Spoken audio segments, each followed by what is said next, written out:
How concerned should owners of US assets be if the administration starts changing the way the Federal Reserve mandate looks? Well, it's certainly, it's a great question because it introduces a real uncertainty and a real shift versus today. You think about where the Fed is today, right? The unemployment rate in the U.S. has been rising. Core inflation has been falling. If you think about under the prior administration, under the Trump administration, do we think the president would have been commenting on the Fed? And should they be cutting rates in an environment of falling inflation, rising unemployment? I would imagine that there might have been some commentary there. The Biden administration has made no such commentary. So I think you're very much looking at a very different type of communication from a Trump administration vis-a-vis the Fed. I think the way the market's most likely, though, to look at this is through inflation break-evens, and to believe that, to say, look, if you combine a belief that rates should kind of just be lower, all else equal, from maybe a Trump administration with tariffs, kind of some other factors, tougher immigration restrictions, both of which can be somewhat inflationary, I think the market could trade it as higher break-evens under a second Trump administration. What about the long-term yield? Because there have been some concerns about issuance already, even under the Biden administration. If we see Trump's tax breaks extended, the market could again have concerns about how the United States pays for its bills. The 10-year yield then, 4.30 today, where does it sit down the track?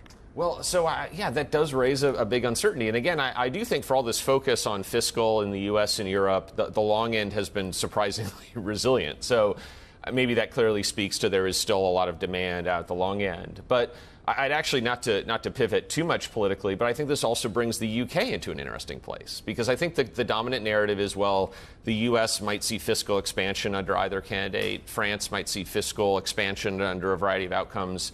The UK may not in the same way. And so I do think that is where we're a little bit more optimistic on UK duration, as we do think the UK could come out of this political year potentially with less loose fiscal policy than some of the other peers. So it's fiscal divergence we start talking about, the monetary policy divergence. Absolutely. And I do think that could matter. Yeah. Just in monetary policy, we've had more data rolling across the tape, and the market's been a bit more encouraged this week that perhaps we are going to get those rate cuts. Are you also encouraged? Do you think they're in sight?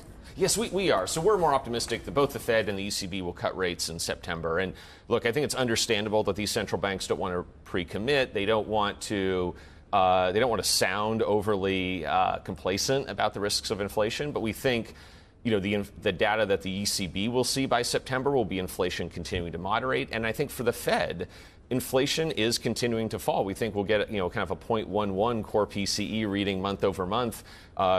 The year-over-year rates coming down. You're seeing big improvements in a lot of different categories on core inflation, especially the PCE measure the Fed cares about. And the labor market is showing signs of slowing. So I think the Fed, looking at that, looking at rates that are way above neutral by its own estimate, we think that they will move to cut rates in September.